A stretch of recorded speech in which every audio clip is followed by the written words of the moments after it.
nagaa maatiiwwan Abdii Physics Academy akkam jirtu nagaa keessanii fayyaa keessanii egaa har'ammoo fiiziksii kutaa 11 boqonnaa 7ffaa nuclear physics part 1 qabadde isiniif dhiyaadheen jira jechuudha. Egaa boqonnaa kana keessatti yookiin immoo kutaa kana keessatti kan laallu the overview of the chapter unit 7 is about nuclear physics. Waa'ee fiiziksii nuclearaati jechuudha kan ilaallu. Jalqaba irratti 7.1 is about the nucleus. Egaa nuclear physics yommuu jennu waa'ee nucleusiti jechuudha. Guutumaan guututti kan dubbannu waa'ee atamii irra deddeebiidhaan chemistry keessatti akkasumas fiiziksiiwwan qabiyyeewwan garaagaraa keessatti ilaalaa akkuma turtan. Kutaan kun garuu waa'ee nucleus irratti guutumaan guututti xiyyeeffata jechuudha. So 7.1 is about nucleus. 7.2 radioactivity. Egaa kan radioactivity'n immoo nucleusii keessatti atamoota intasgabbaa'in yookiin immoo unstable atamoota ta'aniin kan gaggeeffamudha jechuudha. So sochiin kun yookiin immoo radioactivity'n kun maal akka ta'e akkasumas qabiyyee kana yookiin immoo boqonnaa kana keessatti ni ilaalla. Use of nuclear radiation. Itti fayyadama alallaa nuclearaati jechuudha. Egaa calallaan nuclearaa kun faayidaawwan garaagaraatiif itti fayyadamuu dandeenya jechuudha. Qorannoowwan garaagaraatiif, maddoota anniisaa garaagaraatiif akkasumas immoo meeshaalee garaagaraa keessattuu meeshaalee waraanaa nuclearaa keessatti sirriitti itti fayyadamna jechuudha. Isa kana akkamitti akka itti fayyadamuu dandeenyu maddi anniisaa kanaa maal akka ta'e ni ilaalla jechuudha. 7.3 jalatti 7.4 nuclear reaction and energy production. 7.4 jalatti immoo kan ilaallu wal nyaatinsa nuclearaati. Akkasuma immoo anniisaan akkamitti uumamu. Anniisonni jalqaba irratti jenne suni akkamitti uumamuu danda'a adeemsi isaa maal inni kan jedhu wal nyaatinsi gaggeeffamu sun immoo wal nyaatinsa akkamitti kan jedhu 7.4 jalatti ilaalla. 7.5 fi isa xumuraa jalatti safety rules against hazards of nuclear radiation. Egaa alallaawwan nuclearaa kuni baay'ee balaafamoo kan ta'an yookiin immoo balaa gurguddaa qaqqabsiisuu kanneen danda'anidha jechuudha. Isaan kanarraa immoo akkamitti of eeggachuu akka dandeenyu xumura irratti ni ilaalla jechuudha. Kanaafuu isinis chaanalichaaf keessumaa taanaan subscribe gochuudhaan maatii ta'a. Maatii taanaan viidiyoo like share gochuu hin dagatina. Telegram Abdii Physics Academy join gochuudhaan materiaalota barnootaa garaagaraa argadhaan isiniin jedha. Egaa hayyoon boqonnaa kanaa maali yookiin immoo boqonnaa kana erga barattaniin booda maal hubachuu keessan mirkaneeffachuu qabdu kan jedhu. At the end of this unit, you should be able to appreciate the basic concept of the atomic nucleus. Why nucleusii atomawaa tokko yaadrimee bu'uuraa qabaachuu qabdu akkasuma immoo yaadrimee isaa dinqisiifachuu qabdu jechuudha. Kanaafuu wantoota kana dura hubattanii caala waa'ee atomii yookiin immoo waa'ee nucleusii as keessatti wanti isin sirriitti hubattanii yookiin immoo dinqisiifattanii darbuu qabdan jira jechuudha. The second one is you'll be able to describe qualitatively the basic nuclear process, which means concepts of radioactivity and the nuclear reaction. Jechaan adeemsa nuclearaa ibsuu danda'uu qabaattu jechuudha. Adeemsa nuclearaa kun maalidha? Tokko radioactivity'dha. Radioactivity maal akka ta'e yaadrimee isaa hubachuu danda'uu qabaattu. Akkasuma ibsuu danda'uu qabaattu. Wal nyaatinsa nuclear reaction. Isaan maal akka ta'an maal gochuu qabdu jechuudha. Hubachuu yookiin immoo ibsuu danda'uudha qabaattu jechuudha. The other is you'll be able to discuss the types of nuclear forces.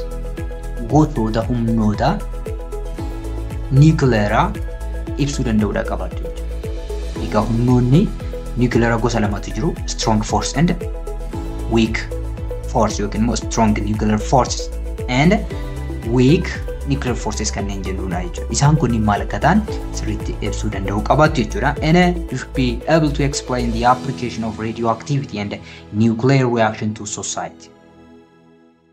Itti fayyadama radioactivity fi wal nyaatinsa nuclearaa hawaasa keessaniif ibsuu danda'uu qabaattu jechuudha. Hawaasa keessaniif maal radioactivity'n akkaataan itti fayyadama isaa akkamidha? Hojiirra oolmaan isaa akkamidha?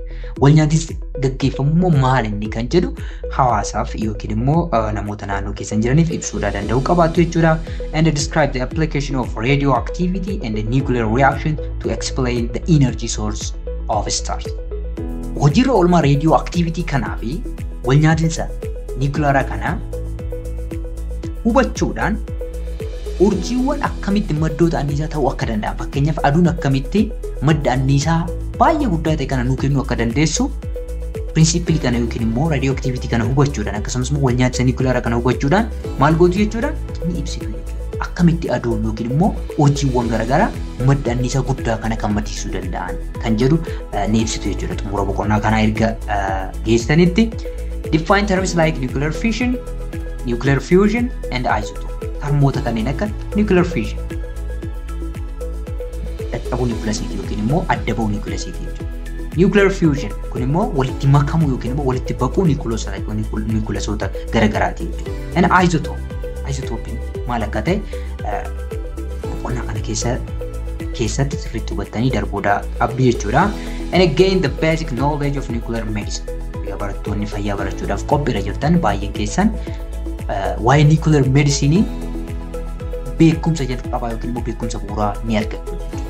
Beekumsa akkamitti raadiyeeshiniin niwukilaara garaagaraa akka hojjetan yookiin immoo radiation therapy kan jennuun yookiin immoo nuclear radiation therapy kan jennuun akkamitti akka hojjetan beekumsa bu'uuraa ni argattu jechuudha. Demonstrate high level of awareness to protect yourselves and your community from radiation hazard. Egaa beekumsa olaanaa waa'ee niwukilaaraatiin wal qabatee argachuudhaan ofii keessanii fi namoota naannoo keessanii balaa xalallaa niwukilaraa kanarraa eeguudhaaf maal gootu jechuudha.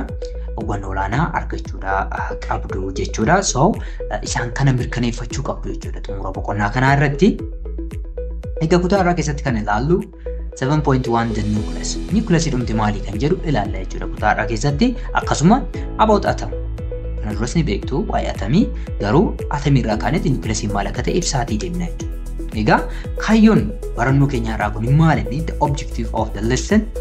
At the end of this video you should be able to egaa har'a erga video kana erga ilaalte booda wanti isin mirkaneeffachuudha qabdan identify particles inside the nucleus. Egaa particleota nucleus keessa jiran ibsuudha danda'u qabu. Particleota maal keessa jiran? Nucleus keessa jiran. Nucleus keessa particleota jiran yookiin immoo wantoota jiran ibsuudha danda'u qabdu jechuudha. Define and discuss isotope of an atom. Isotopiin atomoota maal akka ta'an ibsuu danda'u qabdu. Akkasumas immoo tarreessuu danda'uudha qabdu. Fakkeenyaaf elementoonni garaagaraa isotopota garaagaraa qabu jechuudha. Hydrogenii fudhattan isotopiiwwan 3 qaba. Warreen biroos jijjiiru jechuudha. So isaan sana ibsuu akkasumas hubachuu danda'uudha qabdu jechuudha. And you should be able to calculate nuclear radius of an atom. Nuclear radius atomii tokko calculate gochuu yookiin immoo shallaguu danda'uudha qabaattu jechuudha. So isa kana mirkaneeffachuudha qabdu jechuudha.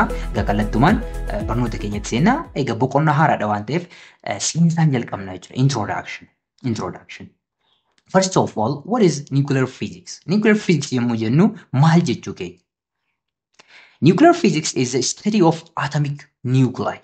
Salphumatti nuclear physicsiin waa'ee maalii qorate jechuudha?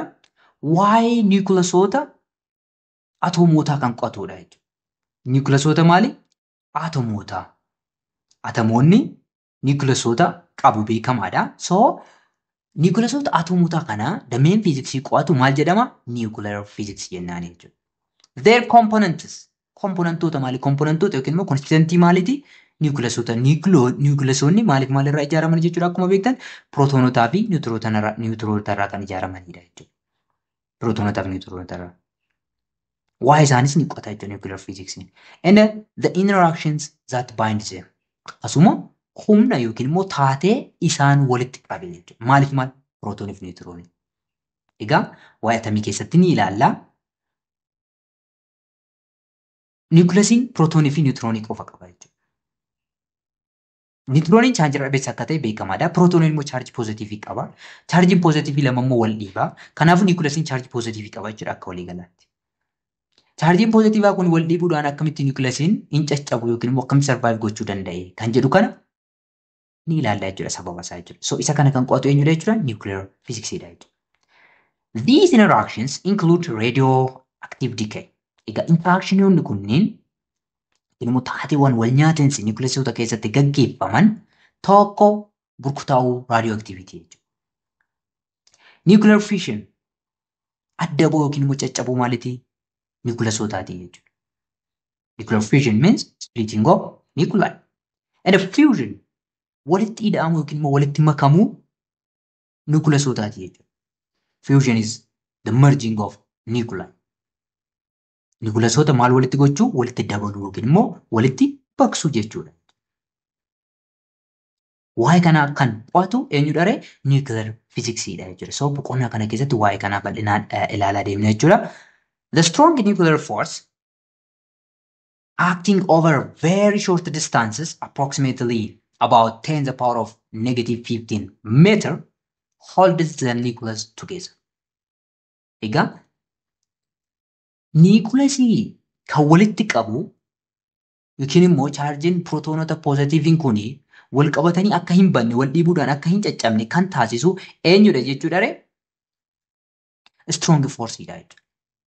Strong forceidha jechuudha. Egaa niikuleesii osoo qabaanneeti niikuleesii keessa niwutiroonotaa fi pirootoononni bifa kanaan jiru jechuudha. Fakkeenyaaf inni kuni pirootoonii lama kan qabuu fi niwutiroonii lama kan qabu osoo ta'eeti niwutiroononni kun lamaan chaarjii dhabeessudha. Pirootoononni kun lamaan immoo wal dhiibu. So wal dhiibu pirootoonota kana lamaanitiin niikuleesiin kun hin cabu yoo jenne eeyyee hin cabu. Maaliif hin cabu? Humna maal jedhamu kana jira? Humna strong nuclear force jennu kana jira jechuudha. Humni kuni reenjii yookiin immoo raadiyeesii baay'ee gabaabaa ta'e keessatti kan dalagaa'u ta'ullee baay'ee cimaadha jechuudha. Baay'ee cimaa kan ta'e akkuma maqaasaa it is strong nuclear force humnoota uumamaa afran jiran keessa humna baay'ee cimaa ta'edha jechuudha.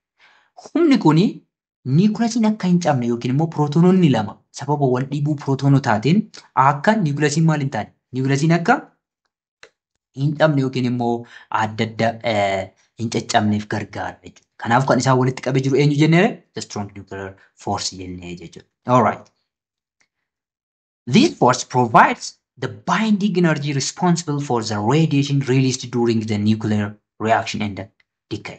Egaa strong nuclear force kan jenne kuni maal kenna jechuudha? Anniisaa walitti qabdu binding energy jechuun anniisaa walitti qabama niikuleesiitiif sababa ta'e jechuudha. Isaaf sababa kan ta'u eenyudha ree? Strong nuclear force dha jechuudha. Binding energy kun immoo yookiin immoo anniisaan niikuleesota walitti qabdu kuni yookiin anniisaa walitti qabduun kuni yookiin walitti hiituun kuni yemmuu wal nyaatiinsi niikuleeraa fi burkutaa'uun niikuleeraa gaggeeffamu yookiin immoo raadiyoo aktiivii elementoonni burkutaa'an alallaan yookiin immoo reediyeeshiniin akka uumamuuf sababa kan ta'u yookiin immoo akka gallakkifamuuf sababa kan ta'u immoo baayinding enerjii kana jechuudha. Garuu baayinding enerjii dhuma kanaaf immoo sababa kan ta'u strong nuclear force kan akka ta'e sirriitti beekuudha qabna jechuudha. Nuclides may be stable or unstable, which means radioactive. Nuclidoonni yookiin immoo niikuleesiin elementii tokko tasgabbaa'aa ta'uu danda'a. Stable yookiin immoo maal ta'uu danda'a? Tasgabbaa'aa ta'uu danda'a. Yookiin immoo unstable radioactive ta'uu danda'a jechuudha. Egaa tasgabbaa'uun kun tasgabbaa'aniiti yeroo dheeraaf turuu danda'u jechuudha. Waan ta'anii unstable warri ta'an kun immoo maal ta'u? Inni burkutaa'u jechuudha adeemsa keessa dikkee ta'aatii deemuu jechuudha. Unstable ones emit egaa niikulidoonni unstable ta'an kuni iyyoota akka alfaa, beetaa, geemaa gallakkisuu yookiin immoo qalallaawwan sadan kana gallakkisuu jechuudha. Warri kun warra unstable hin taane yookiin immoo radioactive element yookiin material warreen ta'an kuni jechuudha. Alfaa, beetaa fi geemaa radiyeeshinii gallakkisuu jechuudha. Egaa isaan kun maal akka ta'an adeemsa keessatti sirriitti ilaalaatii deemna jechuudha. These emissions are similar in charge to protons. Egaa emissinoonni kunneen chaarjiidhaan fakkeenyaaf alfaan chaarjii poozitiivii qaba akkuma pirootoonii jechuudha. Beetaan immoo chaarjii negatiivii qaba yookiin immoo kan elektiroonii jechuudha. Yeroo inni chaarjii poozitiiviitti qabaatus jira jechuudha. Poozitiroon jennaan isa ni ilaalla beetaan jechuudha. Gaamaan garuu niwutiraayidha yookiin immoo chaarjii dhabeessadha jechuudha. Gaamaan maalidha? Akkuma niwutiroonii chaarjii dhabeessadha jechuudha. So iyyoonni kunniin yookiin immoo calallaawwan kunniin alfaa, beetaa fi gaamaan maalirraa jechuudha kan imit ta'an unstable yookiin immoo radioactive nuclide yookiin immoo niikuleesota hin tasgabbaa'in irraa kan buqqaan yookiin immoo kan utaalanidha jechuudha yookiin immoo gallakkifamanidha jechuudha. All right.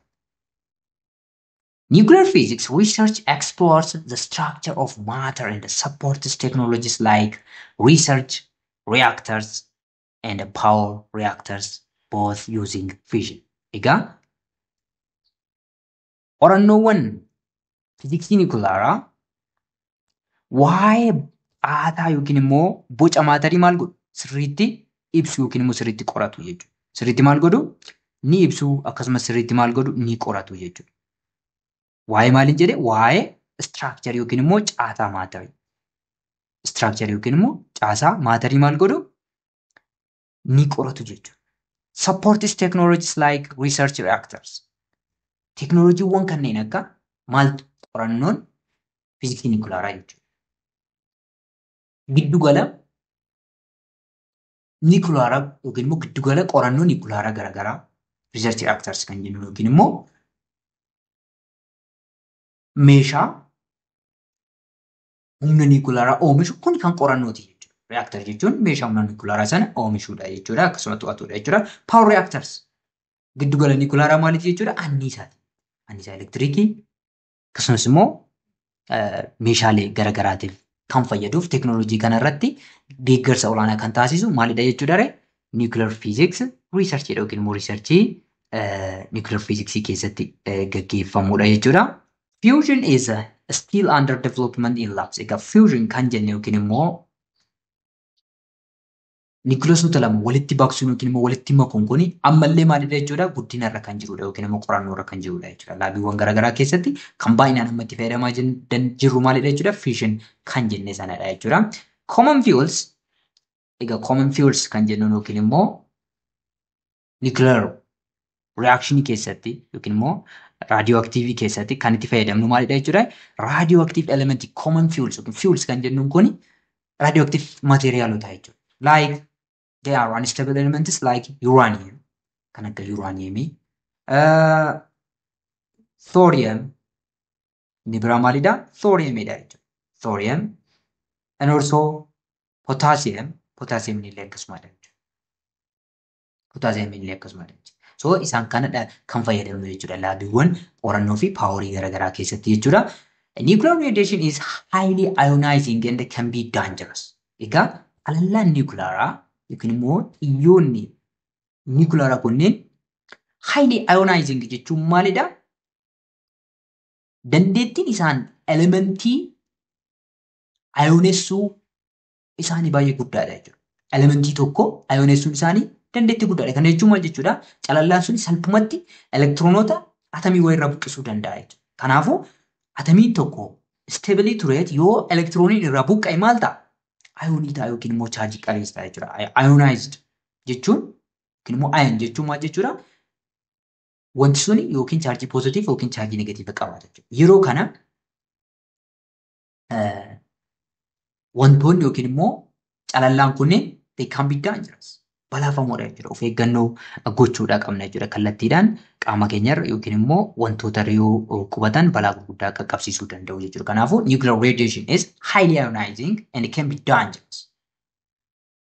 Dandeettiin atamootarraa elektiroonii buqqisuu isaanii olaanaa kan ta'e they are highly ionizing and also dangerous. Kun immoo balaa guddaa qaqqabsiisuu danda'a jechuudha. Strict safety rules from the International Atomic Energy Agency are essential. Or IAEA kan jennuun kun International Atomic Energy Agency dha jechuudha. Seerota sana sirriitti hordofuun baay'ee barbaachisaadha jechuudha. And also each country must have inspection bodies for reactors. Egaa giddugala nikulaaraa yoo qabatan biyyoonni namoota kallattiidhaan yookiin immoo itti dhiyeenyaan giddugala sana yookiin immoo reaktara sana hordofan yookiin immoo to'atan qabaachuun baay'ee barbaachisaadha yookiin dirqamadha jechuudha. So this unit focuses on nuclear properties,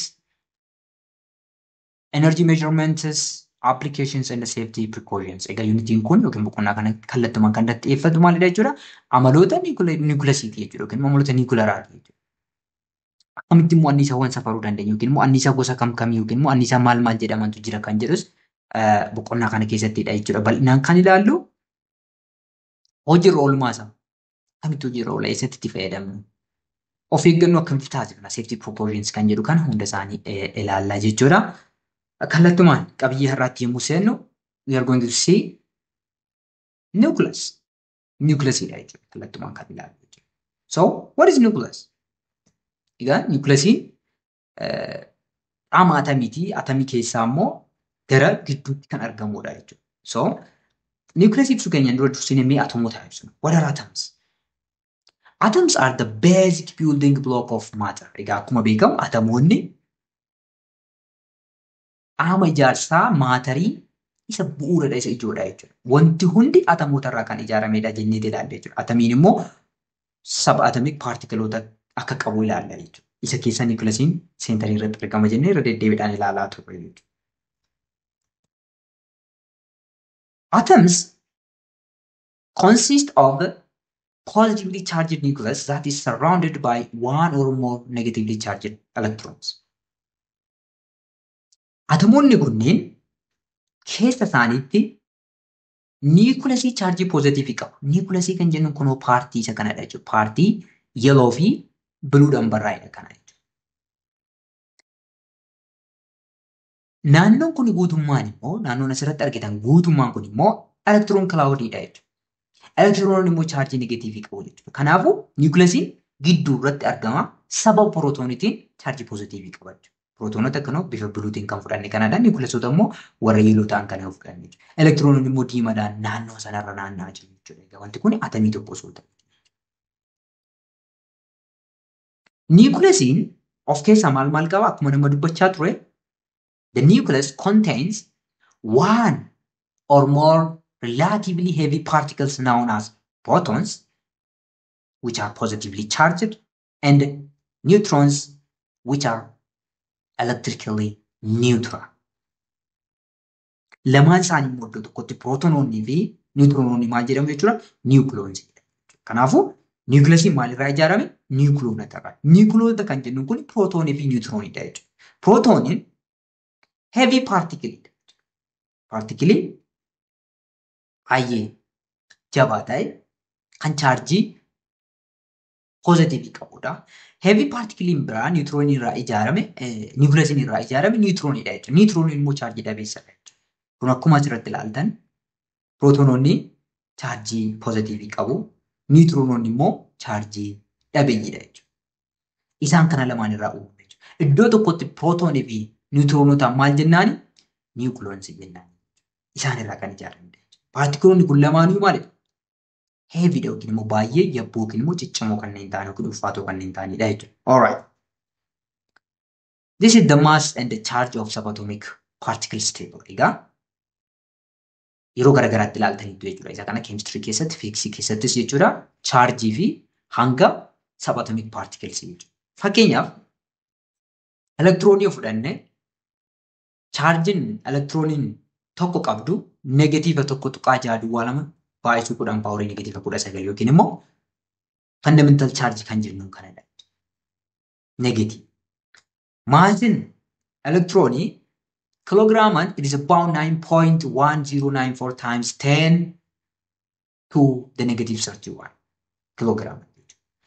Atomic mass unitidhaan yeroo baay'ee amma akkuma asirra ilaaltan amma kilogiraama 10 to the power of negative 31 jechuun baay'ee lakkoofsa xiqqaa ta'edha jechuudha. Kun isa kana wajjin diil gochuun baay'ee waan nama rakkisuu saayintistoonni maal godhanii jechuudha. Atomic mass unity kaa'anii jechuudha. So atomic mass unityidhaan ammallee xiqqaadha. Maasin elektiroonii jechuudha. It's about 0.0005485 atomic mass unity. Prootoonii fudhattan chaarjii positive tokko tuqaa jaha duwwaa lama baay'isuu kudhan paaworii negatiiva 19. Hammaan chaarjii elektiroonii wajjin wal qixa garaagarummaan isaanii mallattoo yookiin saayinii qofa. Prootooniin chaarjii positive qaba, elektirooniin chaarjii negative qaba. Chaarjoonni kun lamaan isaanii kuloombiidhaan safaramu. Maasiin prootoonii it is about 1.6726 times 10 to the power of negative 27. Maasiin kun mass of nucleon kan jennudha. Nucleoniin tokko yookiin immoo prootooniin tokko maasii amma kanaa qaba kan niwutiroonii wajjin baay'ee walitti dhiyaata jechuudha. Inni kuni atomic mass unityidhaan is about 1 approximately naannoo tokkooti jechuudha. 1.0072766 atomic mass unitydha. Approximately tokkumadha jechuudha. tokkumadha. Egaa inni kuni tokko jennee sababni fudhanneef niutroonii fi pirootoonii 5 qabaate fakkeenyaaf atamiin tokko maas nambariin isaa 10dha jechuudha. Maas nambariin isaa 10dha. Kanaaf approximately tokko fudhanna jechuudha. Niutrooniin chaarjii dhabeessadha. Chaarjiin isaa maalidha? 0dha jenneedha. Maasiin isaa kan pirootoonii wajjin walumatti dhiyaate. Isaan lamaaniyyuu baay'ee heavy particle jenneera jechuudha. Dense warra ta'an. It's about 1.6749 times 10 to the power of -27. Atomic mass unit is naannoodhuma tokko tuqaa duwwaa 866 naannoodhuma tokko jechuudha. Tokko jennee fudhannaa isin jedhe. Kanaafuu kunis kan ta'u immoo yoo atomic mass unitiin tokko kiloogiraamatti tokko tuqaa 66 duwwaa baay'isuu 10 power -27 dha jechuudha. Atomic mass unitiin tokko kiloogiraama meeqa jenne tokko tuqaa 66 duwwaa baay'isuu 10 power -27 dha jechuudha. The nucleus contributes more than 99.9% of mass of an atom because mass of an electron is comparatively very small. Egaa nucleusiin atamii tokko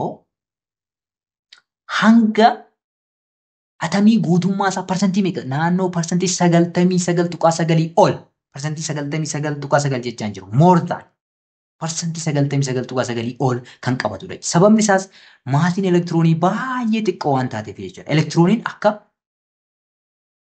bakka duwwaatti fudhachuu dandeessu jechuudha. Maal wajjin wal madaaltan? Pirootoonota, niwutroonota wajjin wal madaaltan jechuudha. Yookiin niwukileesii wajjin wal madaaltan. Kanaafuu hangi elektiroonii baay'ee xiqqaa waan ta'eef niwukileesiin hanga wanta tokko yookiin hanga atamii tokko parsantii 99.9 ol qabatee kan jirudha jechuudha. Kanaafuu hangi keenya hundinuu maalirra jira jechuudha? Niwukileesii irra jira. Elektiroononni badaa hangan qabanii jechuudha. The sum of number of protons and the neutrons in the nucleus called mass number. Egaa jalqaba akkuma dubbachaa turre ida'amni lakkoofsota pirootonotaa fi niwutroonota niwukileesii tokko mass number jedhamu eedhaan bakka buufamu. Elementiin tokko pirootonota inni qabuu fi niwutroon inni qabu walitti ida'ameet mass number jennaan. Maaliin bakka buusna? Uppercase 8 bakka buusna jechuudha. A neutral element in the periodic table of chemical symbol X is uniquely designated by this one. Egaa atamiin niwutraaliin tokko yookiin immoo atamiin chaarjii dhabeessi tokko periodic table keessatti bifa kanaan bakka buufama jechuudha. Bifa kanaan bakka buufama jechuudha. X'iin hoo maal ta'e? X'iin maali? Elementiidha jechuudha. X'iin elementii yoo ta'e iddoo kanatti maal jedheera? X'iin elementiidha nuun jedheera jechuudha. A maal jenneera amma yommuu dubbannu? N number of protons and neutrons yookiin immoo number of nucleons jechuudha. Z immoo asitti nuu kaa'eera. Z jennee kan keenya kun it is number of protons for neutral element. Egaa Z kan jennuun immoo maqaa biraa qaba. Egaa kutaa darban keessatti yommuu barattan Z kana maal jettanii barattani? Atomic number jettanii barattani. Atomic numberiin kun lakkoofsa pirootonotaati jechuudha. Lakkoofsa pirootonotaati. Fakkeenyaaf elementoota kanneen ilaala. Oksijiinii 816 yoo ilaaltan 16 kun lakkoofsota pirootonotaa fi niwutroonota oksijiiniin qabudha jechuudha. Inni gubbaarra jiru kun. A jennee kan bakka buusne. Mass numberiidha jechuudha. 8 kun immoo lakkoofsa pirootoonii oksijiiniin qabudha jechuudha. Kanaafuu 16 oksijiiniin kun niwutroonii meeqa qaba jechuudha? 8 qabaachuu isaa nutti agarsiisa jechuudha. Hiiliyeemii 4 lama. Ilmoo hiiliyeemii 2 4 yoo ilaaltan inni jalatti barraa'e kun lakkoofsa pirootooniitii jenneera. Pirootoonota 2 qabaachuu isaa nutti agarsiisa. Inni gubbaa 4 kun immoo lakkoofsa pirootoonii ida'u lakkoofsa niwutroonii hiiliyeemiiti jechuudha. Kanaafuu hiiliyeemiin asirratti nuu kenname kun niwutroonota 2 qabaachuu isaa nutti agarsiisa jechuudha. Carbon 612. Egaa carbon 612 kunis inni jala maal jenneere pirootoonii 6 qaba. Inni gubbaa pirootoonii plus niwutrooniidha. niwutironiin as keessa jirus 60 nutti agarsiisa jechuudha. Bifa kanaan bakka bu'u jechuudha periodic table keessatti elementoonni niwutiraaliti yookiin immoo chaarjii dhabeeyyii ta'an jechuudha.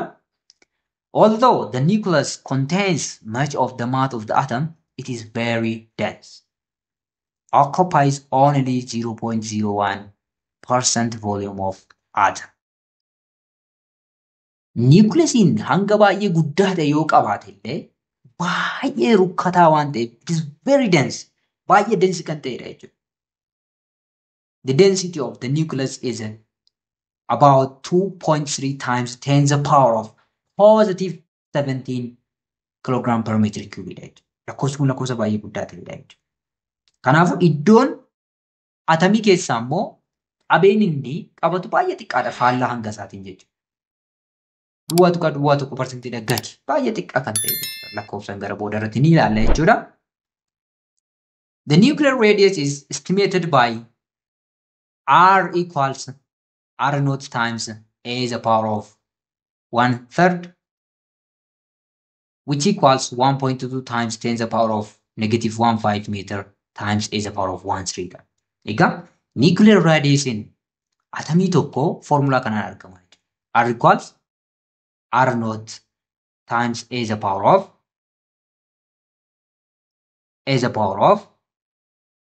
1/3 isa kanaan argama. Egaa R kan jennu kun nuclear radius dha jenneera asirratti kan ilaalu. Atomic radius fi nuclear radius akka wal isin jalammak. Kitaabni keessaniyyuu wal gorsee kaa'eera jechuudha. So nuclear radius jechuun radius nucleusii qofa. Atomikiin immoo atomic radius kan jennuun immoo elektiroonota dabalatee radius atomiin tokko guutummaa isaatti qabu jechuudha. Atomiin tokko guutummaa isaatti kan qabu. Fakkeenyaaf nucleusiin elementii tokko isa kana osoo ta'e elektiroonoon immoo hamma kanatti naannoo osoo ta'eeti atomic radius kan jennuun seentariidhaa hamma maalitti kan jiru hamma fiixee elektiroonii umuraatti yookiin immoo elektiroovaalaansiitti kan jirudha. Nuclear radiusiin garuu kan ishee keessaa yookiin kan ishee xiqqoo qofa taati jechuudha. Baay'ee gaarii. Egaa R nootiin kun immoo lakkoofsa kana ta'a dhaabbataadha jechuudha. Is about 1.2 times 10 to the power of -15 meter. Een kuni maal jenneera een sila number of protons and neutrons yookiin immoo mass number jenneera jechuudha. Mass numberiin kun atomic mass unit dhaan akka ta'e beekuudhaa qabdu jechuudha. Egaa kun asitti kaa'eera where A is mass number of the atom or number of nucleons and R naught is 1.2 times 10 to the power of -15 meter. It is the radius of a nucleus with mass number A equals 1. Simply the radius of proton. Egaa hydrogen yoo fudhattan hydrogen 1 protonii tokko duwwaa qaba jechuudha. Neutroni hin qabu. Kanaafuu radiyeesiin hydrogen 1 yookiin immoo radiyeesiin protonii tokko tuqaa lama baay'isuu godhan paaworii negatiiva 15 yookiin immoo tokko tuqaa lama femtomeetiriidha jechuudha. Inni kuni nucleushiin isheen xiqqoon radiyeesii amma kanaa qabdi jechuudha. So nucleusonni hundi isaaniituu isa kanarraa hundaa'uudhaan radiyeesii isaanii safaraatii deemna jechuudha. Egaa inni kuni akkamitti akka dhufe baay'ee salphaadha jechuudha. Maal yaadachuu qabdu hariiroo rokkina hangaa fi qabee gidduu jiru yaadachuudhaan kallattumaan fiduu dandeessu jechuudha. Amma isa kana mirkaneessuudhaaf egaa maal jedha formulaan keenya nuclear radius argachuuf kitaabni keessan atomic radius jedha. Atomic radius miti nuclear radius dha jechuudha. Inni kuni R naught A the power of 1/3 dha jedhe jechuudha.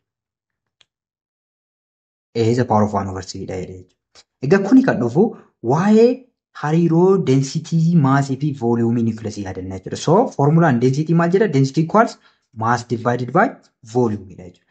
Maasiin asitti yaadnu kun garuu maalidha jechuudha? Maasii kilogiraamaan safaramuudha jechuudha. So nucleusotas ta'ee atomoota akka maalitti consider gochaa jirra? Akka waan isfiirii ta'anitti yookiin immoo akka kubbaa yookiin immoo dunqulaawaa akka waan ta'anitti jechuudha. Akka waan isfiirii ta'anitti jechuudha. So akka waan isfiirii ta'anitti yemmuu fudhannu density maal ta'a jechuudha? Maas jechuun egaa ka maasii kilogiraamanii jechuudha. Maasii kilogiraama. Maasii kilogiraaman jechuun immoo maal ta'a jechuudha? Mass of nucleon maasii nucleonii tokko yookiin immoo protonii tokko yookiin neutroni tokko times mass number isaa jechuudha. mass number isaa. Lakkoofsa pirootonotaa fi niwutiroonotaa walitti idaanee kan niikuleesiin tokko qabu jechuudha. Baay'ina niikuloonota saniitiin yommuu baay'isnu maasii isaanii kiloogiraamaan arganna jechuudha. Yeroo vooluumiin isaanii immoo maal ta'a? Vooluumiin isfiirii 4/3 times pi times r cubed. Egaa r cubed tuni r isheetti barbaadaa jirrudha jechuudha. R isitti barbaadaa jirrudha jechuudha. Isa kana criss cross yommuu goonu maal arganna jechuudha? R cubed times rho equals mass of nucleon times number of nucleons or mass number hiruu 4/3 pi arganna jechuudha. 4/3 pi arganna. Egaa seera fraactionii irraa isa kana rho kana maal gochuu dandeenya? Gama kanatti ceessuudhaa dandeenya jechuudha kallattumaan. Yeroo kana r cubed maal arganna? R cubed equals 3 nasii ol baatii fraactionii jalaa opposite yookiin immoo inverse isaaniitiin baay'isna waan ta'eef jechuudha. 3 times mass of nucleon maasii prootoonii yookiin niwutiroonii tokko jechuudha. Mass of nucleon jechuun times number of nucleons or mass number over 4 pi rho ta'a jechuudha. 4 pi rho ta'a. Amma r barbaadna jechuudha kanaaf. R barbaadu jechuun gamalachuu cube root keessa galchuu jechuudha. 1 a the power of 1/3 jechuun cube root of a jechuudha gama biraatti. Kanaafuu cube root keessa yommuu galchinu r tu nu hafa. R maal ta'e? R equals 3 times mass of nucleon times number of nucleons divided by 4 pi rho the power of 1/3. Hunda isaa yookiin immoo whole tabii maal goona jechuudha? Cube root keessa galchina jechuudha. Wanta hunda cube root keessa galchina. Kanaan booda a kana kophaatti baafachuu dandeenya. A is the power of 1/3 isa jettu kana jechuudha. Isa yommuu kophaatti baafannu maal arganna? R will be 3 times mass of nucleon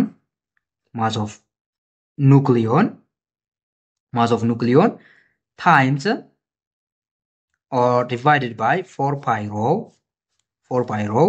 the power of 1/3 yookiin immoo cube root wanta kana jechuudha.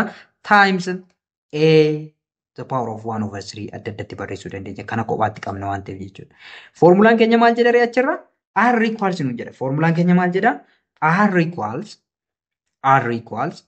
R naught a the power of 1/3 nu jedha jechuudha. Kana jechuun R'n yookiin immoo R noottiin eenyu wajjin wal qixa ta'uu nutti agarsiisa. Isa kana wajjin wal qixa ta'uu nutti agarsiisa jechuudha. Kana jechuun R noottiin maal ta'a? 3 mass of nucleon over 4 pi rho the power of 1/3 yookiin immoo rukkina isaatii wal qixa ta'a jechuudha. So isa kana kallattiidhaan furaa jechuudha. Mass of nucleon jechuun is about 1.67 times 10 the power of -27 kilograms. The density of the nucleus is about 2.3 times 10 the power of +17 kilogram per meter cube. Pi beekamaadha 3.14. So isaan kun hundi isaanii maal dhaabbataadha. Inni kun eenyu wajjin wal qixa ta'are? Cube roottiin isaa R naught yookiin immoo 1.2 times 10 the power of -15 kan jenne kana wajjinu wal qixa ta'a. Isa sana mirkaneessaa jechuudha. Kallattiidhaan ni dhufaa jechuudha. So isa kanarraa jechuudha formulaan kun kan dhufe. Formulaan kun eessaa dhufe kan jedhu gaabii akka nutti hin taaneef jechuudha. Okay, itti xumurru yommuu itti xumurru maal jenneerare? R noottiin eenyu wajjin wal qixa jenneerra? R naught equals eenyu wajjin wal qixa jenne? 3 mass of nucleon over 4 pi rho the power of 1/3 dhaan wal qixa jenneerra jechuudha. Mass of nucleon meeqa jenneere? Mass of nucleon is mass of 1 proton or 1 neutron. It is 1.67 times 10 the power of -27 kilogramidhaan jechuudha. Inni taanu density of nucleus is about 2.3 times 10 the power of +17 kilogram per meter cube dha jechuudha. Isa kana furuudha jechuudha. So R naught equals 3 times 1.67 times 10 to the negative 27 kilograms divided by 4 times pi is 3.1, 4 times rho is 2.3 times 10 to the positive 17 kilogram per meter cube. Isa kana hunda garuu maal goona jechuudha? Cube root keessa galchina jechuudha. The whole thing formulaan keenya akkas jedha waan ta'eef jechuudha. So asumatti kilogiraaman salphifachuu dandeenya jechuudha. 3 baay'isuu 1.67 yommuu waliin baay'ifnu meeqa arganna jechuudha? R naught equals kana yommuu waliin baay'ifnu 5 naannoo 5 arganna. 5 times 10 the power of negative 27 over kan jalaa immoo 4 baay'isuu 3 baay'isuu 3.4 baay'isuu 2.3 meeqa arganna iddoo tokkotti naannoo 28.8 arganna jechuudha. Times 10 the power of positive 17 arganna jechuudha. Egaa jalarraa per meter cube qabna kilogiraamaan badeera waan ta'eef meter cube kun gubbaatti ba'uusa kan nutti agarsiisudha jechuudha. Hundi isaa maal keessa jirare? Cube root keessa jira jechuudha. The power of 1/3 jechuudha. So isaan kana lamaan immoo walii hirtan R naught keessa maal ta'a jechuudha? 0.173 times 10 the power of egaa ishiin kun negatiividha gubbaarra jirti negative 27 hiruu jechuun positive 17 minus 17 ta'eet gubbaatti ol ba'a jechuudha. Unitiin keenya maalidha? Meetir kiubii ta'eet gubbaatti ba'a jechuudha. Meetir kiubii. Kuni maal keessa gala? Cube root keessa gala jechuudha. Cube root keessa gala. So cube root isa kana immoo barbaaddan R naught equals egaa maal ta'a 0.1731 times 10 the power of negative 44 arganna jechuudha iddoo kanatti. Negative 44 meter cube the power of 1/3 arganna jechuudha. Isa kana cube root keessa yommuu baastan kallattuma maal argattu? R naught equals about 1.2 times 10 the power of negative 15 meter yookiin immoo approximately kana dhufe jechuudha yookiin 1.2 femtometer jennee kan keenya sun isa kanaaf yookiin immoo sababa kanaafidha jechuudha. The other is isotopes. Isotopes kan jennuun isotopes are atoms with the same number of protons but different numbers of neutrons. Egaa isotopes kanneen jennuun atomoota protonota wal fakkaataa qaban. Proton isaanii wal fakkaataadha yookiin immoo the same number of protonii qabu jechuudha. Different number of neutrons. Garuu number of protonii wal fakkaataa qabu jenneerra number of neutronii immoo adda adda qabu jechuudha. Elementootuma wal fakkaataadha yookiin elementii tokko gosa isaa kan murteessinu maal irratti hundoofneeti? Proton irratti hundoofneeti jechuudha. Proton irratti hundoofne. Protonii wal fakkaataa qabu, neutronii adda adda qabatan garuu isotoopota walii jedhamu jechuudha. They share almost the same chemical properties but differ in mass and therefore in physical properties. Isotooponni amala keemikaalaa wal fakkaataa qabu jechuudha. Wal fakkaataa qabu. But differ in mass. Sababa neutronii isaanii wal caaluuf maasiin isaanii adda addadha. Kanaafuu maasiin isaanii adda adda jechuun physical propertiin isotoopota adda adda carraan ta'u baay'ee guddaadha yookiin immoo adda adda kan ta'e kan qabanidha jechuudha. Maal? Physical properties yookiin immoo amaloota fiizikaalaa jechuudha. Some examples of isotopes of elements. Fakkeenyaaf mee example isotoopota muraasaa ilaaluu dandeenya jechuudha. Carbon isotopes, carbon 612, carbon 613, carbon 14. Kaarbonoota kan sadan yoo ilaaltan asitti protonota 6 qabu jechuudha. Garuu mass numberii inni tokko 12 qaba, inni tokko 13 qaba, inni tokko 14 qaba. Kana jechuun inni gubbaa kun proton plus neutronidha jenneerra jechuudha. Kan garagara isaan godhe isaan kun hundi isotoopotuma kaarboniiti jechuudha. Kaarbonatuma. Kaarban kan jechuun protonidha jechuudha. Protonii 6 wanti qabu kamiyyuu maal jedhama? Kaarban jedhama jechuudha. Garuu mass numberii adda addaa qaba. Inni kunis lakkoofsa neutronii isaan qaban irratti hundaa'uudhaan jechuudha. Fakkeenyaaf kaarbanii inni duraa neutronii 6 qaba, inni lammaffaan 7 qaba, inni sadaffaan neutronii 8 qaba jechuudha. Hydrogenis fi akkasumatti fudhachuu dandeessu. Hydrogen 1, hydrogen 2 and hydrogen 3. Hydrogen 1 protein jedhama jechuudha. Protoonii tokko qofa qaba. Maaliin qabu? Niutrooniin isaa 0 dha. Deuterium hydrogen 2. Protoonii tokko niutroonii tokko qaba jechuudha. Hydrogen 3 tritium jedhama jechuudha. Inni immoo protoonii tokkoo fi niutroonota 2 qaba jechuudha. Uraniumii akkasumatti ilaaluu dandeessu jechuudha. Uraniumii isotoopota amma meeqa qaba jechuudha? Amma 6 qaba jechuudha. 232 amma 238 qaba jechuudha. Jalarraan olaaltan protoononni isaa dhaabbatan. Wanti protoonii 92 qabu kamiyyuu uranium jedhama jechuudha. Uraniumii garaagaraa qabaachuu dandeenya jechuudha. Hanga isaarratti hundoofne. Egaa termiin isotoopota wal fakkaatan ni jiru jechuudha. Kan biroos isobars kan jennu jiru jechuudha. Isobars are nuclei of different elements having same mass number or A. Isobars kanneen jedhaman elementoota garaagaraati jechuudha. Kan siraa elementiidhuma tokkotu isotopii garaagaraa qabaata. Niutroona isaarratti yookiin hanga mass number isaarratti hundaa'e. Inni kun immoo elementoota adda addaati garuu mass numberii wal fakkaataa kanneen qaban immoo isobars jedhamu jechuudha. Kanneen akkana arganii fi potaasiyeemii yoo fudhattan meeqa qabu? Mass numberii 40. Kanaafuu arganii fi potaasiyeemiin waliif isobarsiidha jechuudha. Uraniumii 239 fi 92,239 fi plutoniumii 94,239 yoo fudhattanis akkasuma mass numberii isaanii 239 jechuudha. Kanaafuu uraniumiin kunii fi plutoniumiin kun waliif isobarsiidha. Termiin biraa isaa kanaan fakkaatu isotonsii. Isotons kanneen jennuun immoo they are nuclei of different elements having same neutrons numbers. Isotons kanneen jennu immoo ammas elementoota garaagaraati. Garuu elementoota garaagaraa ta'anii niutroonota lakkoofsa niutroonota wal fakkaataa warreen qaban immoo isotons jedhamu jechuudha. Isotons fakkeenyaaf kaarbonii 613 fi naayitiroojiinii 714 akkasuma booroonii 512 yoo fudhattan hundi isaanii niutroonota 7 qabu jechuudha. Kanaafuu sadan kun kaarbonii, naayitiroojiinii fi boorooniin kun waliif isotoonota jedhamu.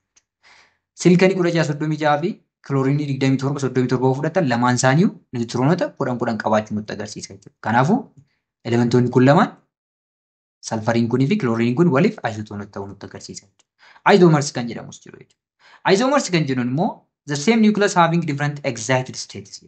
Kun immoo akkuma isotopii same nucleus yeroo same atomidha. Garuu different excited states sadarkaa si'aayinaa adda addaa qabaachuu nutti agarsiisa jechuudha. Fakkeenyaaf elementiin tokko bifa kanaan yoo barraa'e AZX urjii kan qabaate excited ta'eera jechuudha. It is unstable jechuudha jechuudha. Stability irratti hundaa'a jechuudha. Kun unstabilidha jechuudha. Kanaafuu erga immoo unstabilidha waan ta'eef erga calallaa gallakkise yookiin immoo gamma ray erga gallakkiseen booda isa kana ta'a. Kanaafuu inni kun waliif isomers jennaan jechuudha. Garaagarummaan isaanii maalidhaan jedhe excited state. Kanaaf fakkeenyaaf maal fudhachuu dandeenya? Tikniitiyeemii fudhachuu dandeenya. Tikniitiyeemiin excited ka'e akkasuma immoo kan maal ta'e calallaa gallakkise. Yommuu erga gallakkiseen booda maal ta'eera akkuma ilaaltan stable ta'eera jechuudha. Isaan kun termoota isotopota wal fakkaataa waan ta'eef isinii kaase jechuudha. And the town example 7.1 A calculates the radii of the smallest isotope of hydrogen 11 and the uranium 238. B compares the volume of uranium 238 atom with the volume of its nucleus. Egaa irratti maal jedha? Raadiyeesota isotopii hydrogen isa xiqqecha hydrogen 11 akkasuma immoo uranium 238 barbaadi. Raadiyeesii kana lamaanii barbaadi nu jedhee jira. Baarratti immoo volume atomii uranium 238 akkasuma immoo volume nucleus isaa waliin madaalii nu jedhee jira. Egaa isa kana kan waliin ilaallu ta'a jechuudha. Gara furmaatatti yommuu deemnu jechuudha. Egaa jalqaba irratti A irratti maal barbaanna jechuudha? Raadiyeesota atomoota nu kennamanii barbaanna jechuudha. Raadiyeesota atomoota nu kennamanii barbaanna jechuudha.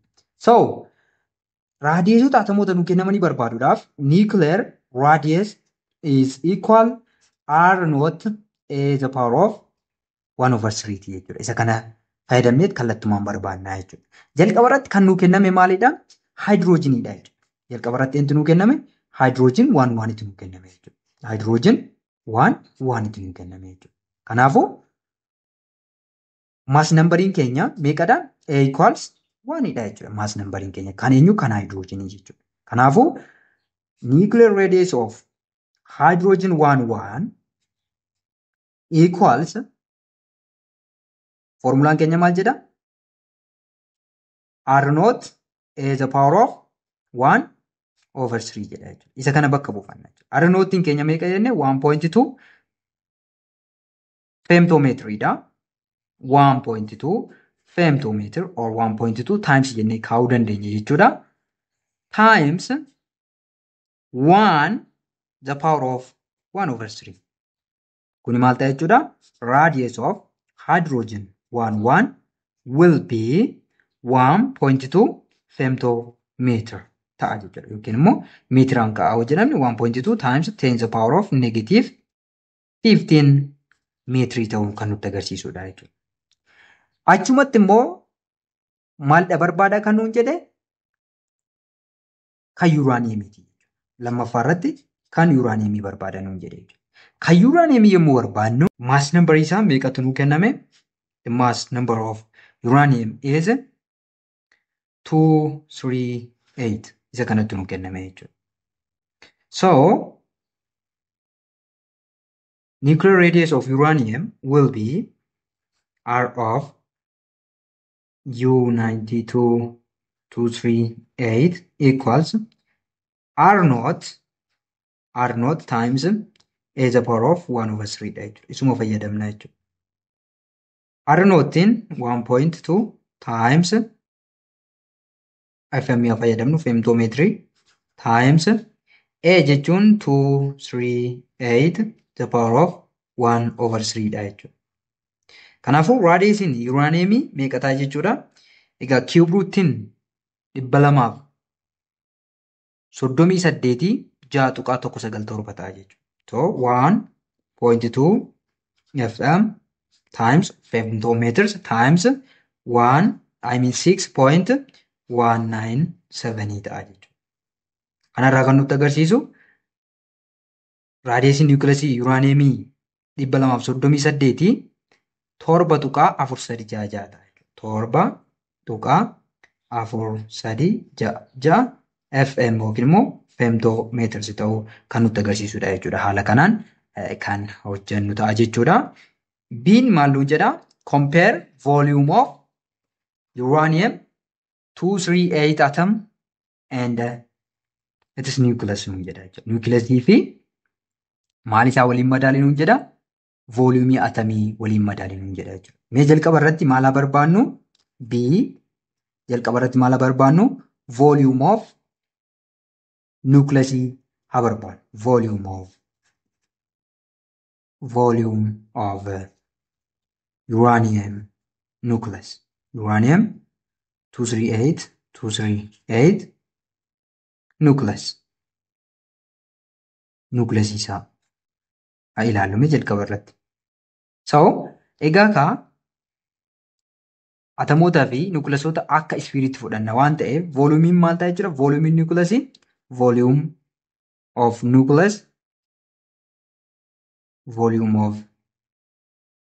nucleus equals 4/3 pi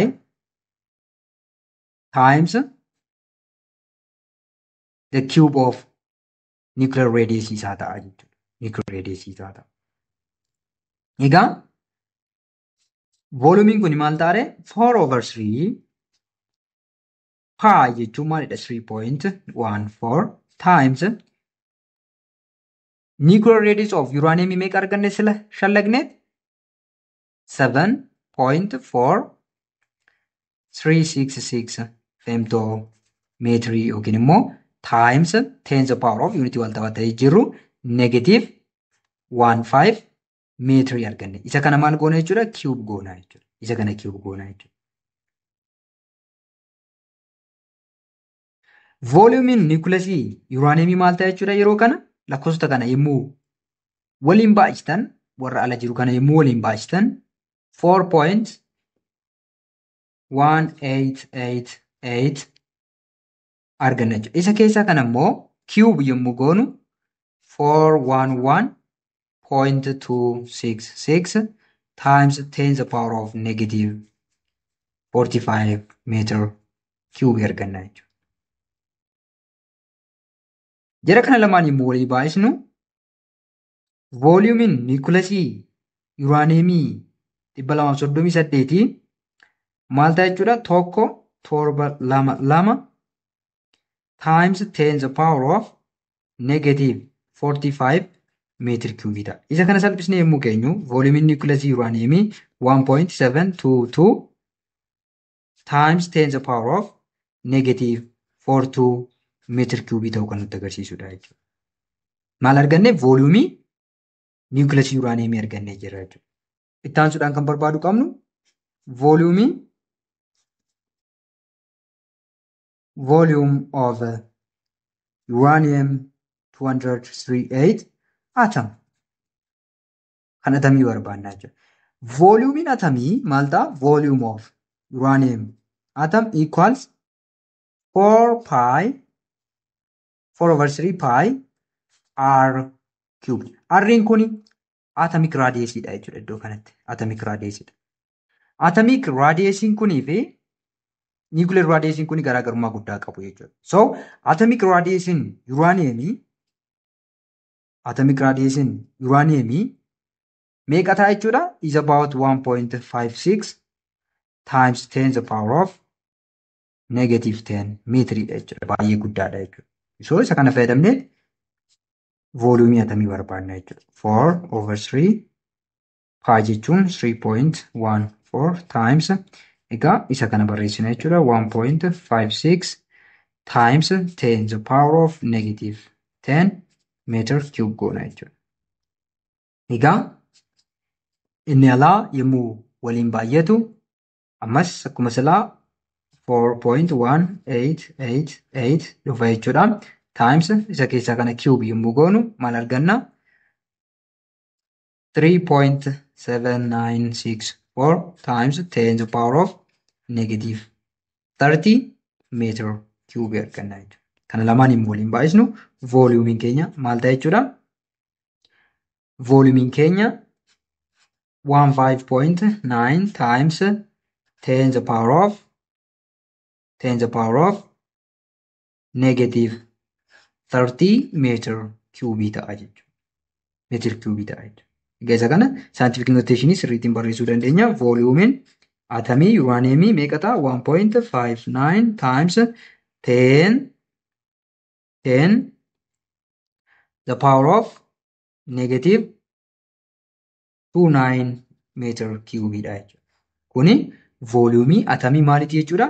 Uraniumiiti jechuudha. Voluumii atamii uraniumiiti. Egaa kanatti aansuudhaan compare waliin goona jechuudha. Sadaffaa irratti mee ratio isaanii afudha.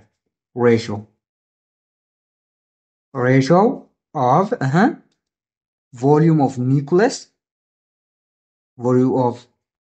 nucleus to volume of atom. Isa kana fudhannaa jechuudha. Kunis maal ta'a? Volume of nucleus of uranium over volume of atom isaati jechuudha. Inni kunis maal ta'a? Volume of nucleus meeqa arganne? 1.72 times 10 the power of negative 42 meter cube dha. Over volume atomii uraniumii 238 tokko tuqaa 9 times 10 the power of negative 29 meter cube arganne. Meter cube tiin asumatti salphisna. Kanaafuu ratioon kuni maal ta'a jechuudha? Ratio kana yommuu walii hirtan it is about 1.08 times 10 the power of negative 13 ta'a jechuudha. Isa kana ta'a jechuudha. Kana jechuun approximately meeqa jechuudha? Naannoo 0.00000000000 1 2 3 4 5 6 7 8 9 10 11 12 1 ta'a jechuudha. Ratioon isaanii isa kana ta'a jechuudha. Kana jechuun maal jechuudha? The nucleus of uranium-238 occupies only 10 the power of 13 of the uranium-238 atoms volume. Kana jechuun volume nucleus uranium jechuudha. The nucleus of uranium 238 occupies only about 10 to the power of negative 13 of volume of U238 atom. Isa kana kan nutti agarsiisudha jechuudha yookiin immoo kan atamiitiinis ibsuu dandeessu bifa kanaan kan hojjetamudha jechuudha. Egaa walumaa galatti kutaa irraatiif qabadee kanan isiniif dhiyaadhe isa kana fakkaata ture jechuudha. Kutaa itti aanu keessatti historical origins of the nucleus and its constituting particles kan jedhu waliin ilaalla jechuudha. Egaa kutaa aanu keessatti kan ilaallu the discovery of nucleus akkaataa nucleusiin itti argame jechuudha and the discovery of proton akkaataa itti argame akkasuma immoo discovery of the neutron akkamitti akka isaan argaman kutaalee itti aanan keessatti kan ilaallu ta'a jechuudha. Kanaaf channel subscribe goone taanan subscribe gochuudhaan maatii ta'a. Maatii yoo taatan viidiyoo like share gochuun dagatiina qabiyyee taanan wal argamutti fayyaa nagaanaaf ta'a. One love.